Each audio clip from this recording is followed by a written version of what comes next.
ሰላምና ጤና በያላችሁበት ይሁን ውድ አድማጭ ተመልካቾቻችን የሰዓቱን ልዩ ዜና ጥንቅሮችና ልዩ መረጃዎችን እናስደምጣችኋለን። ዜናዎቻችን እያደመጣችሁ ቻናላችን ሰብስክራይብ በማድረግ ቤተሰብ ይሁኑ። በቅድሚያም አርዕስተ ዜናዎቹን እንጠቁማችሁ።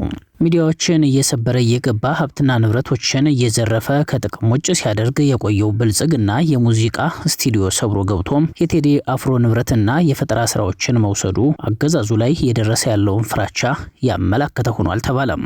የቴዲ አፍሮ አወጌዳ ስቱዲዮ በአገዛዙ የታጠቁ ኃይሎች ተሰብሮ ንብረቱ መወሰዱ ብዙዎችን ያስቆጣ የአብይ አህመድን አስተዳደር የመጨረሻ መፍረስ ያሳየ ነውም ተብሎለታል። የታታሪው አርቲስት የፈጠራ ስራዎቹ በሙሉ እንደተዘረፉም ተነግሯል። በጉዳዩ ላይ መረጃ ይዘናል፣ ተሰሙታላችሁ። በአንድ ግንባር አውደ ውጊያ ብቻ ከ80 በላይ የ4 ኪሎ ባለዙፋን ወታደሮች መሞታቸው ተረጋገጠ። በፋኖ ኃይሎች እየተወሰደ ያለው አጸፋዊ እርምጃ ተጠናክሮ የቀጠለ ሲሆን ሰራዊቱ ከቀን ወደ ቀን እየተሽመደመደ መጥቷል። በተመሳሳይ በሸዋ በሚጢ ወንዝ አካባቢ ፋኖ በወሰደው እርምጃ በርካታ የያዙ ወታደሮችን እስከ ወዲያኛው ሸኝቶ አንጸባራቂ ድልን ተቀዳጅቷል። ውጊያው ኮማንዶ ለኮማንዶ ነበር የተባለ ሲሆን የፋኖ ኮማንዶዎች በፈጸሙት ከንፋስ የፈጠነ መብረቃዊ ጥቃት 2 ተሽከርካሪ ሙሉ ያጋዙ ወታደሮች እስከ ወዲያኛው ሲሸኙ ተሽከርካሪዎቹ ሙሉ በሙሉ መውደማቸው ተረጋግጧል። ይህ ድል ፋኖ ወታደራዊ የበላይነቱን ይዞ መቀጠሉንና አጋዙ ዳግም መነሳት በማይችልበት ወታደራዊና ፖለቲካዊ መፈራረስ ውስጥ መግባቱን የሚያረጋግጥ ስለመሆኑም ተገልጿል። ከግንባር መረጃዎቹን አዘጋጅተናቸዋል፣ ተሰሟቸዋላችሁ። በወሎ ቤተ አማራ ቀጠና በሁለት ግንባሮች በተደረገ አውደ ውጊያ አጋዙ ዳግም ማንሰራራት በማይችልበት ደረጃ ተሽመድምዶ መውደቁ ተገለጸ። የፋኖ ምት ያጋዙን እስትንፋስ እያቋረጠ ቀጥሏል። የሚኒሊክ ዕዝ አርበኞች በያዝነው ሳምንት በሁለት የተለያዩ ግንባሮች የብልጽግናን ጦር አከርካሪ መስበራቸው ሲገለጽ ፋኖ ከማንኛውም ዘመናዊ መሳሪያ በላይ በልበ ሙሉነትና በህዝባዊ ወገንተኝነት የታነጸ መሆኑን ዳግም አስመስክሯል። ሌላኛው የግንባር መረጃችን ነው። ከአዲስ አበባ የተነሳው ሚስጥራዊ በረራ መረጃ ተጋልጧል። መነሻውን ከአዲስ አበባ ቦሌ ኤርፖርት ያደረገ ቦይንግ 737-86 ኤን አውሮፕላን ወደ ፖርት ሱዳን መብረሩ ታውቋል። ከባህር ማዶ እስራኤል ኢራንን ወደ ድንጋይ ዘመን እመልሳታለሁ በማለት ስታለች። ይህ በእንዲህ እንዳለ የኢራን መዲና ቴህራን በከፍተኛ ፍንዳታ አዳሩን ስትናወጥ አድራለች። አድማጮቻችን እነዚህንና ሌሎች መረጃዎችንም እያደመጣችሁ በድጋሚ ቆይታችሁን እኛ ጋር አድርጉ። አብራችሁን ስትቆዩ የዩቲዩብ ቻናላችን ሰብስክራይብ በማድረግ ቤተሰብ እንድትሆኑ ከወዲሁ ልናሳስባችሁ ወደድን። ወደ ዝርዝር ዘገባዎቹ አለፍን።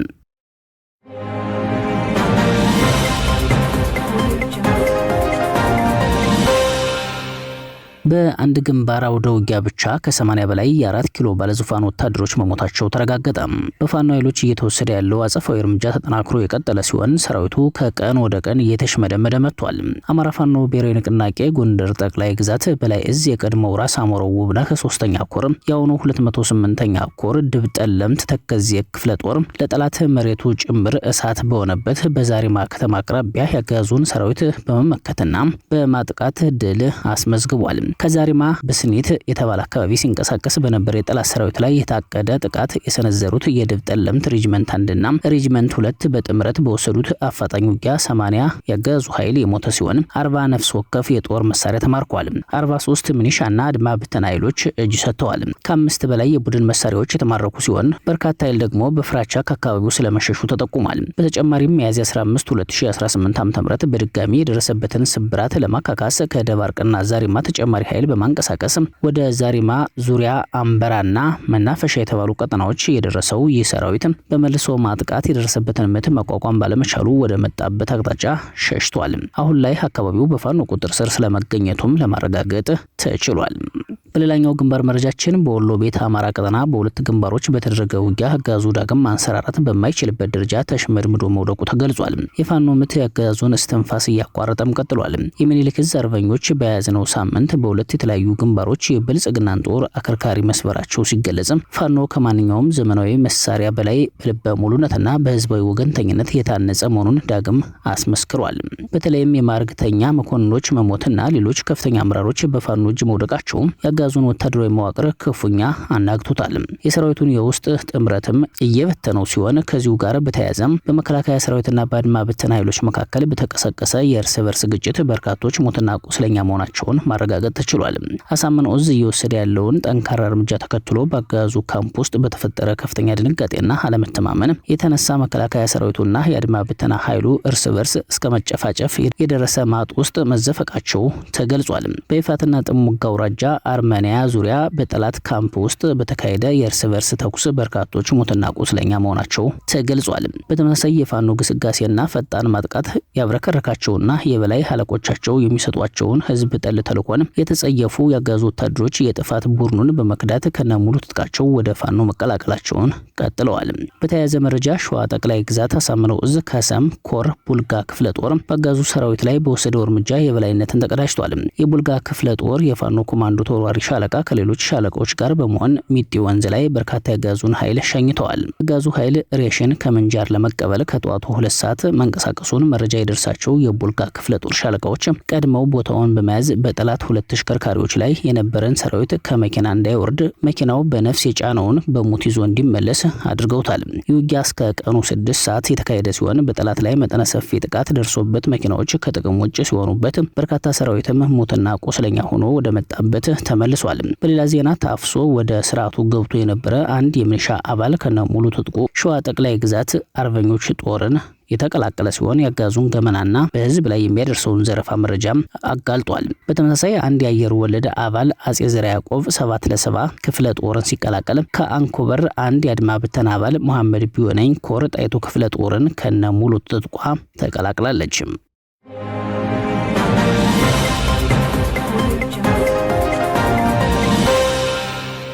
አድማጮቻችን በመረጃዎቻችን እንደቀጠልን ነው። ያጋዙ የፌደራል ፖሊስ አባላት የኪነ ጥበብ ባለሙያው ቴዲ አፍሮን ስቱዲዮ ሰብረው በመግባት ንብረትና የጥበብ ስራዎቹን መዝረፋቸው ተረጋግጧል።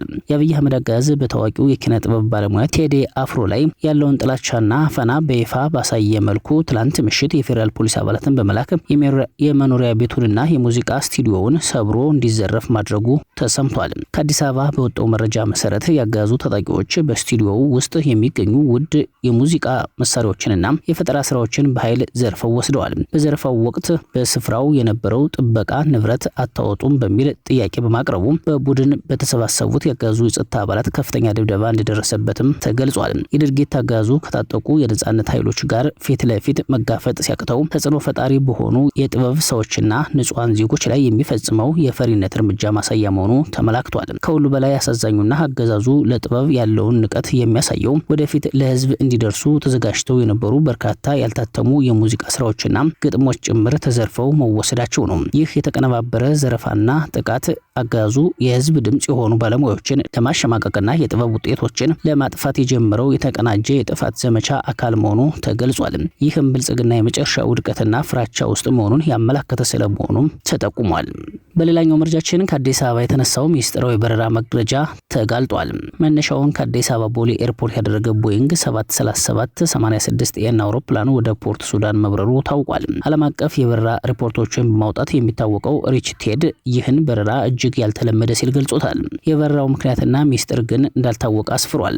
ፖርት ሱዳን የጀነራል አልቡርሃን ክንፍ መቀመጫ ስትሆን ከአንድ ዓመት በፊት ጌታቸው ረዳና አምባሳደር ሬድዋን ሁሴን የጠቅላይ ሚኒስትሩን አብይን ደብዳቤ ለማድረስ ወደዚች ከተማ ተጉዘው ነበር። ከዚያ ጊዜ በኋላ ከአዲስ አበባ ወደ ፖርት ሱዳን በረራ ሲደረግ ይህ የመጀመሪያው ነው። የኢትዮጵያ መንግስት ለፈጥኖ ደራሽ ኃይሉ ሙሉ ድጋፍ እየሰጠ ነው የሚሉ መረጃዎች ባለፉት ተከታታይ ወራቶች በስፋት መሰራጨታቸውን ተከትሎ በአዲስ አበባውና በፖርት ሱዳን መንግስት መካከል ያለው ግንኙነት እጅጉን ሻክሮ ቆይቷል።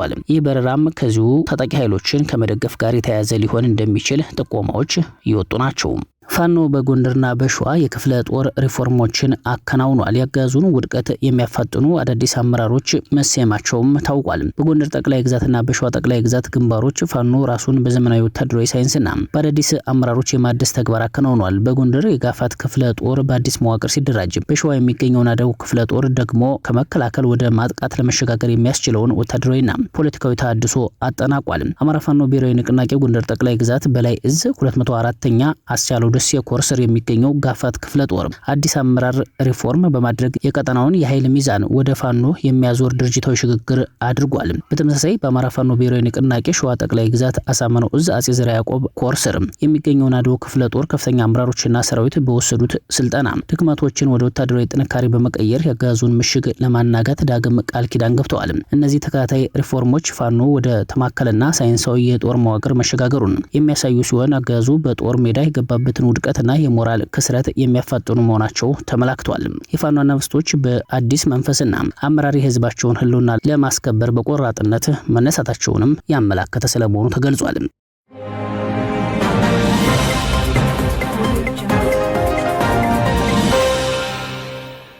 የኢትዮጵያ የብድር ጥያቄና የብር ምንዛሬ ለገበያ የመተው ቅድመ ሁናቴ የዋጋ ግሽበትን ሊያባብሰው እንደሚችል ዓለም አቀፍ ሚዲያዎች አስጠነቀቁ።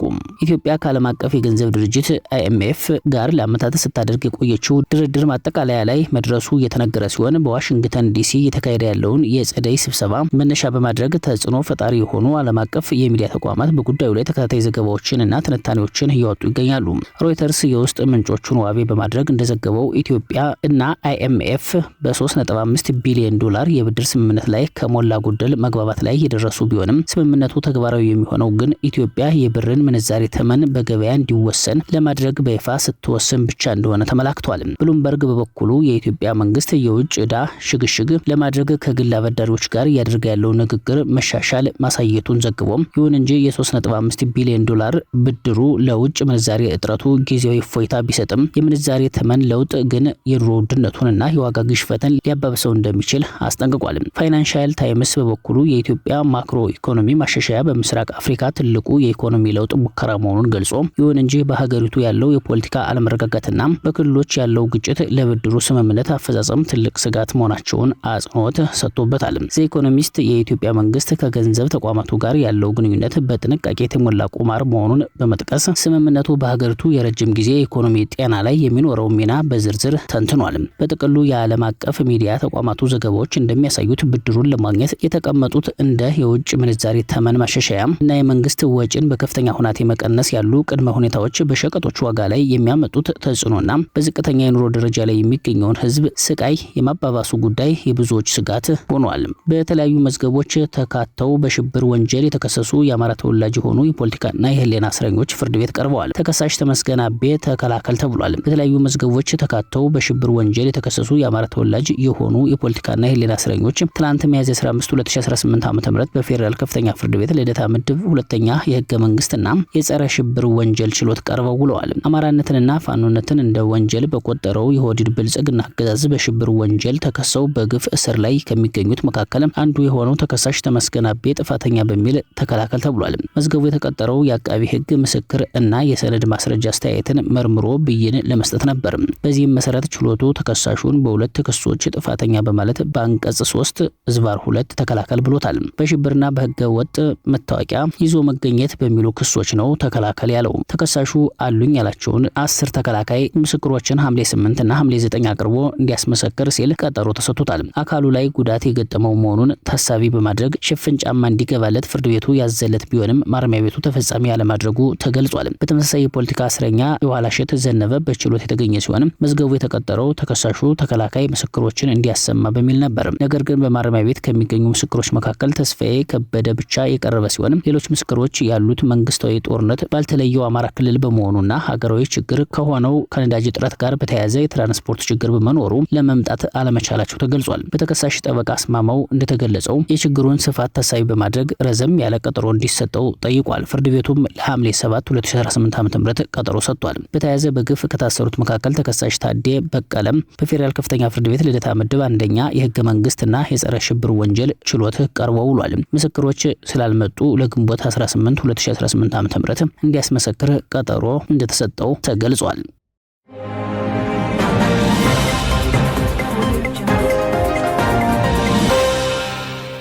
ከባህር ማዶ መረጃዎቻችን እስራኤል ኢራንን ወደ ድንጋይ ዘመን መልሳታለሁ በማለት ዝታለች። እስራኤል ኢራንን ወደ ድንጋይ ዘመን መልሳታለሁ በማለት ስትዝት ጦሩ በተጠንቀቅ መቆሙን በመግለጽም የአሜሪካን ትዕዛዝ በመጠባበቅ ላይ መሆኗን የእስራኤል መከላከያ ሚኒስቴር ለሲኤንኤን መግለጻቸውን አልጀዚራ ዘግቧል።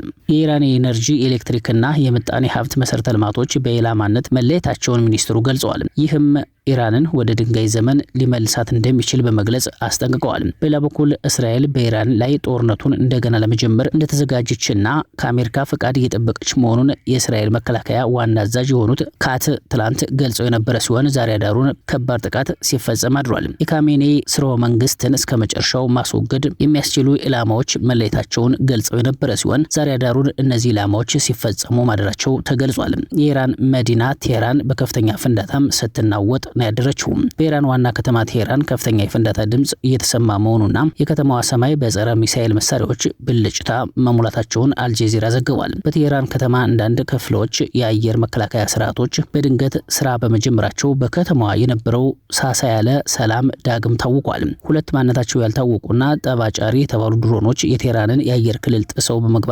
ኢላማቸውን መምታታቸው ተሰምቷል። የሀገር ውስጥ የዜና ምንጮችን ዋቢ ያደረገው ዘገባው የአየር መቃወሚያዎች ባልታወቁ የበረራ አካላት ላይ ተኩስ መክፈታቸውን አመላክተዋል። ዛሬ ሚያዝያ 16 2018 ዓ.ም ንጋት ላይ በቴህራን ሰማይ ላይ የታዩ ሁለት ሰው አልባ ድሮኖች በመዲናዋ ምስራቃዊ ክፍል በሚገኝ ስልታዊ ወታደራዊ ይዞታ ላይ ማት አውርደዋል። ከፍተኛ የሆነ የፍንዳታ ድምጽ የተሰማ ሲሆን የኢራን የአየር መከላከያ ስርዓት ተረባርቦ ድሮኖቹን ለመጣል ቢሞክርም አንደኛው ድሮን ግን ኢላማው ላይ አርፎ ከፍተኛ ቃጠሎ ማስከተሉ ተዘግቧል። የሀገሪቱ የዜና ወኪል ኢርና እንዳስታወቀው ይህ የመከላከያ ስርዓቶቹ ጩኸት በመዲናዋ ምስራቃዊና ምዕራባዊ ክፍሎች ውስጥ ሲያስተጋባ አድሯል። በክስተቱ ምክንያት ስለደረሰ የሰው ህይወት መጥፋትም ሆነ ስለ ንብረት ውድመት እስካሁን የተረጋገጠ ቁልጭ ያለ ዝርዝር መረጃ አልወጣም። ሁሉም አይኖች ወደ እስራኤል ቢያቀኑም የእስራኤል ባለስልጣናት ግን እኛ በኢራን ውስጥ ምንም አይነት ጥቃት አልሰነዘርንም በማለት አናውቅም የሚል ምላሽ ሰጥተዋል። ይህ ጥቃት ትራምፕ 159 የኢራን መርከቦች ሰጥመዋል ብለው ካወጁና በሆርሙዝ ወሽመጥ ላይ ተኩሶ የማስቀረት ትዕዛዝ ከሰጡ ከሰዓታት በኋላ የተከሰተ መሆኑ ነገሩን ተንኮል የታከለበት ያደርገዋልም ተብሏል። ከዚህ በተጨማሪም በኢራን ላይ ጥቃቱ የተፈጸመው የእስራኤል መከላከያ ሚኒስቴር ለዓለም አቀፍ መገናኛ ብዙሃን በሰጡት መግለጫ ኢራን ወደ ድንጋይ ዘመን እንመልሳታለን የሚል ጠንካራ ማስፈራሪያ በሰነዘሩ በጥቂት ሰዓታት ውስጥ መሆኑ ጉዳዩን ወደ እስራኤልና የአሜሪካ ጥቃቶች እንዲዞር አድርጎታል። የተከበራችሁና የተወደዳችሁ አድማጭ ተመልካቾቻችን ከቶፕቱ ለሰዓቱ ወደ እናንተ እንዲደመጡ ዘጋጁት መረጃዎች እነዚህ ነበሩ። አብራችሁን ስለቆያችሁ ላቅ ያለ ምስጋና አለን። በያላችሁበት መልካም ቀን ይሁንላችሁ። ጤና ይስጥልን።